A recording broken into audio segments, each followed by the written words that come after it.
My name is Carson Poore, and I want to do great things. Before I jump into that, I'd like to start with a little context for this presentation. You see, today I have three main goals: to communicate my growth this past semester, to communicate my competence, and most importantly, to communicate my heart and my passions. This past semester, all of us as a cohort spent a lot of time exploring our careers. I've known for a long time that marketing was my favorite, and the more I learned about marketing, the more I came to like it. However, I wanted to make sure I was still making an educated decision about where I was focusing my development. I took informational interviews with marketing executives, got 8 industry certificates, and spent over 100 hours mastering different marketing competencies. Along the way, I asked so many questions of myself. In marketing, oftentimes you ask, do I want to work at an agency or do I want to work in-house? Do I stay here in Indy or do I move to New York? What kind of culture do I want to work for? And while these were great questions, the answers I was giving didn't seem to fit them. You see, about 2 months ago, I was asked the question that after VI, if I could name any role I wanted, what role would it be? I pondered that question for a few moments and then responded, I'd love to be an integrated marketing manager at a SaaS startup. And paused and reflected on that answer and then came to the interesting conclusion that was a really convincing lie, not only to others, but to myself as well. And so I decided to pivot to what I knew my heart wanted and to what I knew God made me for: a life of great risk, a life of great reward, a life of adventure, the life of an entrepreneur. Now, when I try new things, I like to actually do them in real life with real clients and with real revenue. So I decided to be a little feisty this semester and not only accomplish this semester's capstone, but also one of next semester's capstones: business development and pitching, and the third year track, or one of them, here at Vertical, which is building a self-sustaining business. And not only was I going to do that, I was going to do it in 5 weeks in secret and then pull it out of my back pocket today. And luckily, I succeeded 95% of the way. Now, I am getting ahead of myself. So, you see, I am only 18, and there is a huge knowledge gap between what I know now and what I need to know to be successful as an entrepreneur. There are dozens of different disciplines in business, so I chose what I believed to be the top 6, the most influential, and focused on these last few weeks. I studied from the masters, built real infrastructure and deliverables, and knit them together into a functioning model. Starting off with sales. You see, I hate sales. At least I thought I hated sales. I met a man named Matt Nettleton a few months ago. You see, Matt works for Sandler Sales Training. They train sales professionals across the globe. You see, Matt must have seen a lot of potential in me because he donated over $15,000 worth of both in-person and remote sales courses. And while I studied sales through the Sandler system, I realized I like sales a whole lot more than I thought I did. By studying and implementing the Sandler sales methodology, I built out an entire sales process, including scripts, customer care routines, and objection handling. To date, I've completed over 350 cold calls and counting.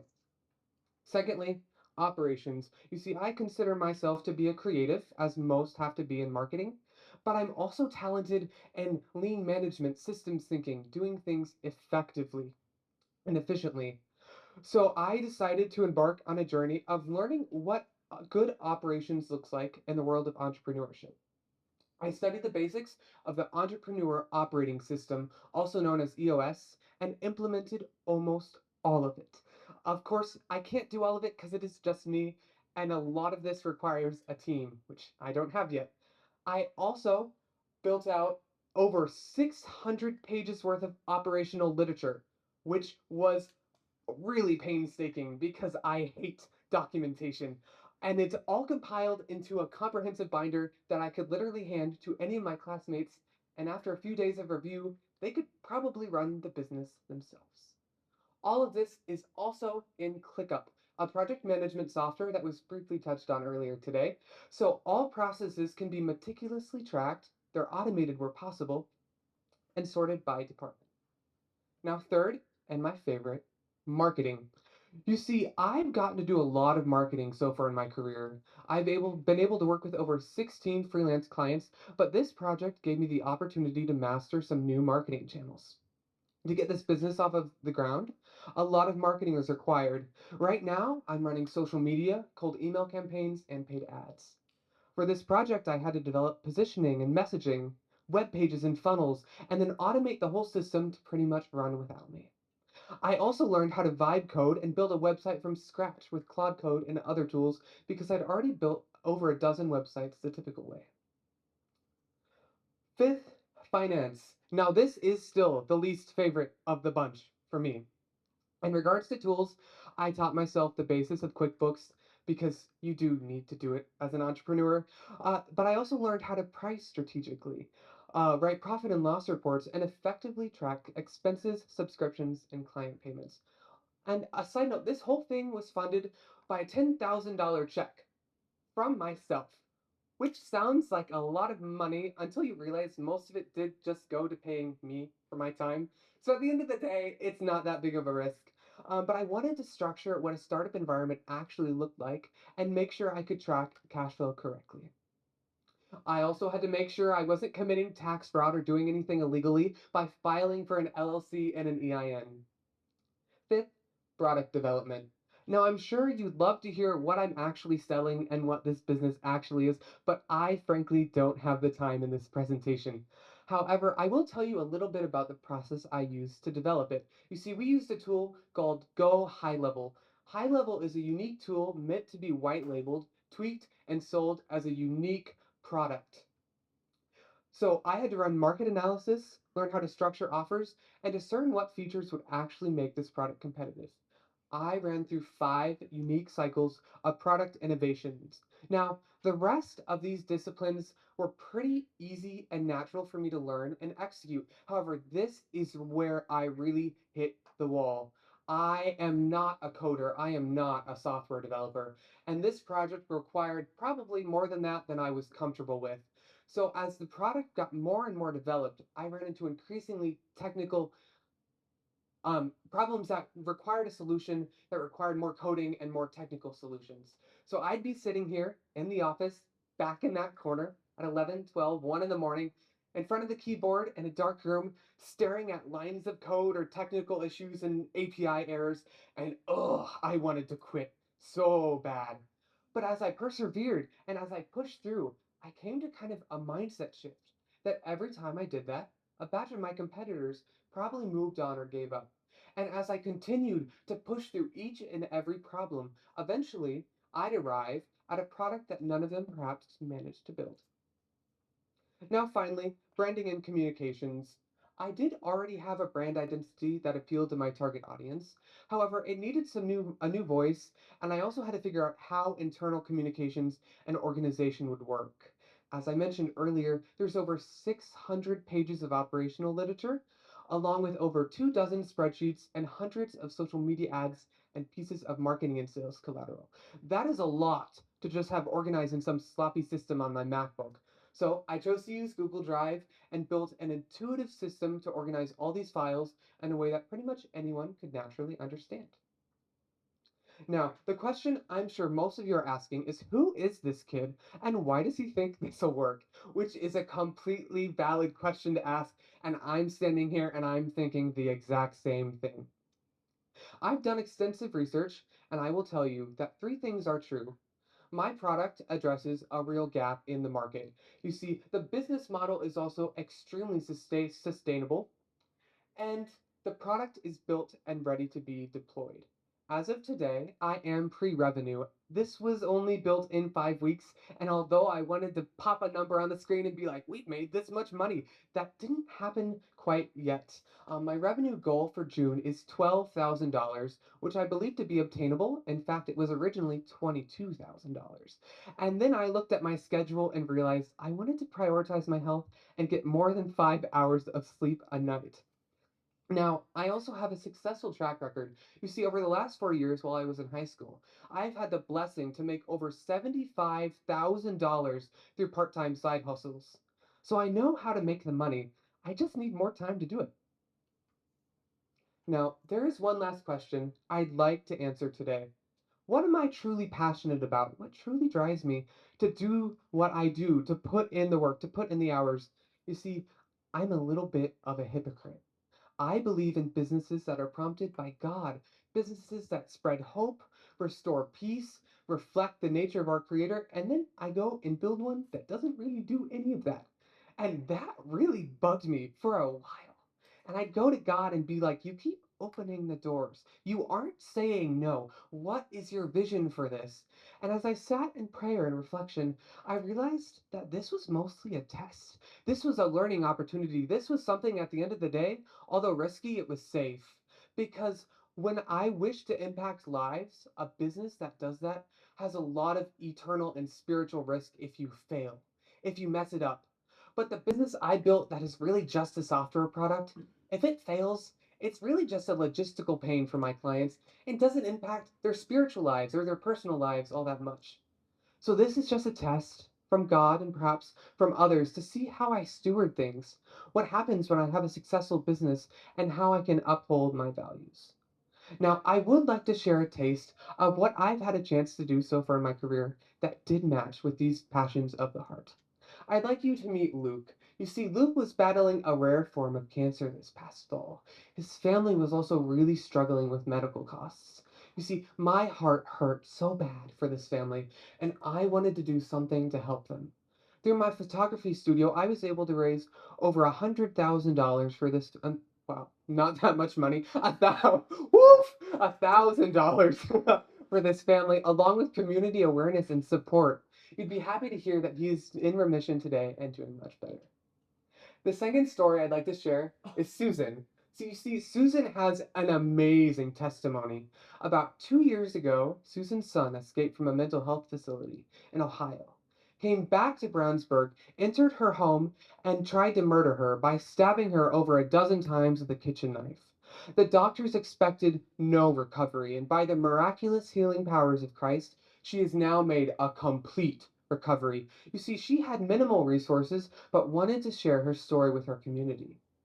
I was able to come alongside her, with her as my marketing client, and help her publish a book, launch a website that shared her testimony, and draft an outreach plan so she could confidently share this amazing story. And stories like these aren't new. Meet me, about 10 years old. It's not uncommon for children to have lemonade stands over the summer. Maybe not so perhaps in my generation, but in some of the adults in the room, this is not that uncommon. However, during the many summers I chose to do this, I was raising proceeds and donations for the local pregnancy resource center. And I'm proud to say that over the 3 or 4 years we did this, me and my family were able to raise thousands of dollars for this local center. You see, these are all things that matter deeply to me. And I know that eventually God will bring things into my hands to steward that fill the passions of my heart. What excites me most about this path is the chance for exponential impact to touch people's lives, to bring a reflection of my Creator, to make their hearts smile, and to bring a touch of whimsy. And through this journey, I'll have to do a lot of betting on myself. But really, this journey is about betting on God. And to be frank, I am scared to death of what this will look like. It is so full of risk. It is not exactly a logical choice, especially the first few years. It is going to be so hard. But I know I'll make it fun, and I know with faith, God will do great things. Well, that's all I have for you today, and I'd love to take questions. So, who has the first one?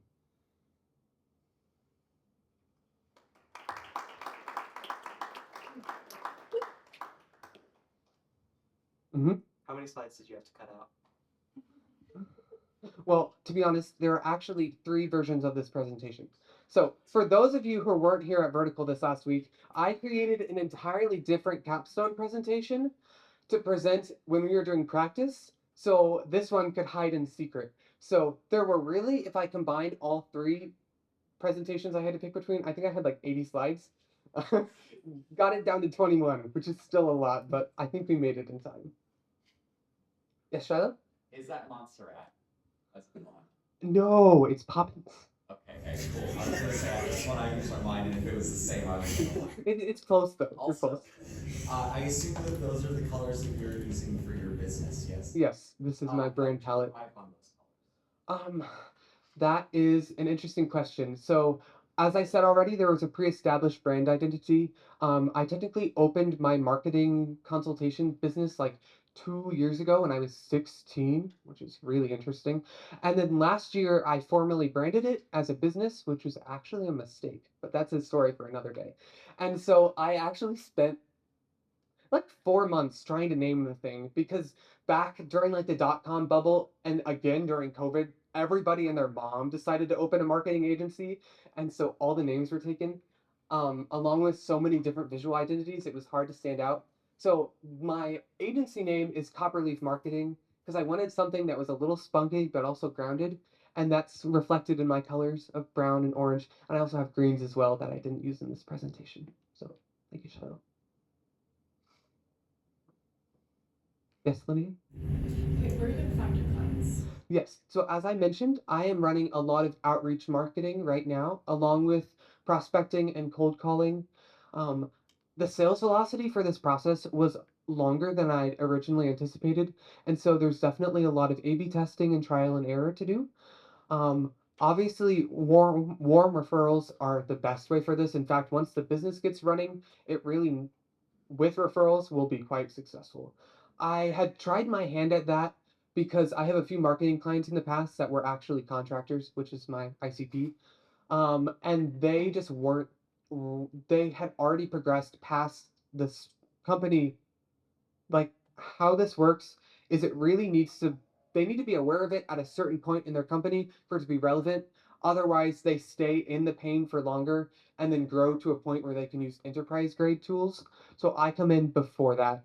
And I was dealing with contractors that either didn't hit the revenue marks to make the ROI on this make sense, or had already progressed past that and were using other tools in which mine becomes mostly irrelevant. All right, we have maybe one or two more. Yes, Sophia? Oh, so you're a person, I love your drivenness. You're one of the most driven people I know, and like you love work. It's like a hobby. Yeah. But how do you see, like I know you do a lot on your own, but how do you see vertical playing a part in your story of this business as you continue to grow and develop? So that's something I've been reflecting on a lot today because I've gotten a little ahead of myself, if you couldn't tell. Um, a lot of the classes next year, like product innovation, intro to entrepreneurship, AI tools, I kind of taught myself already. And the facilitators here are great, and I have no doubt that as I walk through those classes, I will still learn new things, but I've also educated myself through other methods on a lot of this. And I think continuing to teach me how to manage people will be the strongest place. I think I've proven to myself and proven to others that when it comes to hard skills, I'm really effective at teaching them to myself. But by the nature of this career path, people skills are important, but it's hard to find and develop at the beginning because you're doing so much of it just yourself. So being in an environment where I also this past semester was managing an apprenticeship with Vertical Studios and getting that chance to work on that team environment and learn how to do with people.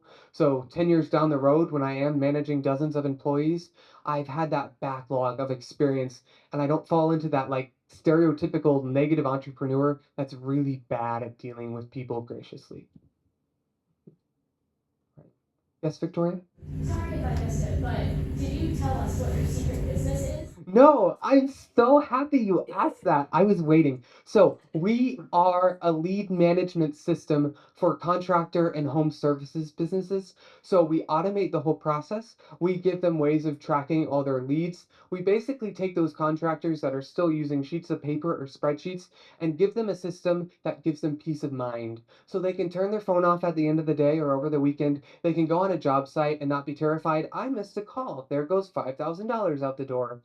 I don't have case studies, but there's a lot of interesting research around this that when a consumer reaches out to a home services company, the companies that respond within the first 5 minutes are 21% more likely to win the job. And so if there's a contractor that is manually following up on calls and waiting hours or often days, they are losing so much money and the ROI on something like this is insane for them.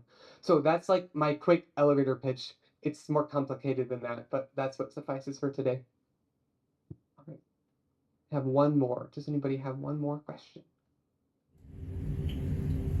I like to say that your presentation would not be near as effective if you had not dyed your hair. Your secret weapon there, right there. And you said the name of your company is Copper Leaf, is that right? Mm-hmm. So now it's all starting to make sense, your hair color. I do like the color copper, yeah. It worked well. It worked well. You come across very confident. You're a natural presenter. You've got a lot of experience on stage. To the people who would be coming in next year as a new cohort, who may have stage fright, may be not so confident making connections with friends, who might not have the confidence that you have had. What advice would you give them?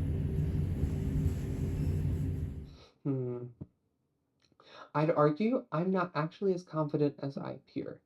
I think there's something to be said for confidence is often what we portray, and there is value to saying fake it till you make it. If you can't tell right now, I'm just the slightest bit trembly. I also had caffeine this morning, which is a poor choice. Um, and I think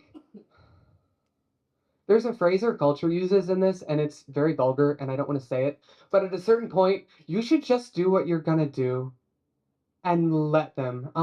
Mel Robbins, I don't know if you've heard of her, but she has this awesome book called The Let Them Theory. I know, yes, Lydia, I had a feeling. And it's all about just like, do you and like let them think what they want to think, and at a certain point, don't care. Now, that's not always the most Christian posture, so you have to use a lot of discernment around that. But sometimes, like coming up here today, at the end of the day, there are some in this room, I will take your feedback, all of you, I will take your feedback and discern it against what's actually applicable. But I've done my research. I'm going to keep doing this regardless of probably what you say, unless someone in here is an expert in this and they say, you're going to fail. And maybe I consider that. But at the end of the day, I'm stubborn enough, a tad bit insane, and just like 2% arrogant to just keep doing it. And so maybe let yourself be that way sometimes. That's my answer to that, David. Okay, well, that is everything. I will now give the mic off to Emmy.